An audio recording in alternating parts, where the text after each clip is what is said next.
சிவப்பு இறைச்சி ஏன் சிவப்பாகவும் வெள்ளை இறைச்சி வெள்ளையாகவும் இருக்கிறது?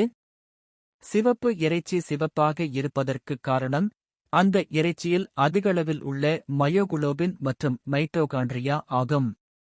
இவை சிவப்பு நிறத்தைக் கொண்டவை. இரத்த சிவப்பணுக்களில் உள்ள ஹீமோகுளோபின் போன்ற ஒரு புரதமான மயோகுளோபின் தசை நார்களுக்குள் ஆக்சிஜனை சேமித்து வைக்கும் ஒரு களஞ்சியமாக செயல்படுகிறது. மைட்டோகாண்ட்ரியா என்பது செல்களுக்குள் இருக்கும் நுண்ணுறுப்புகள் ஆகும். இவை ஆக்சிஜனை பயன்படுத்தி ஏடிபி எனப்படும் சேர்மத்தை உருவாக்குகின்றன. இது தசை சுருக்கத்திற்கு தேவையான ஆற்றலை வழங்குகிறது.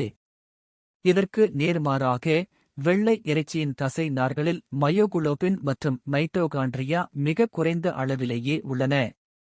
பல்வேறு விலங்குகளின் இறைச்சி நிறத்தில் ஏற்படும் இந்த வேறுபாடு இந்த இரண்டு அடிப்படை தசை நார் வகைகளின் விகிதாச்சாரத்தை பொறுத்தே அமைகிறது.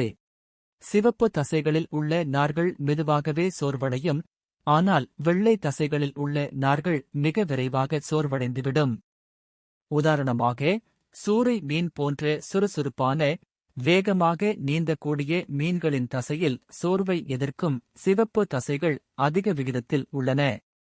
ஆனால் பிளஸ் போன்ற மிக குறைந்த செயல்பாட்டைக் கொண்ட மீன்களில் பெரும்பாலும் வெள்ளை தசைகளே காணப்படுகின்றன.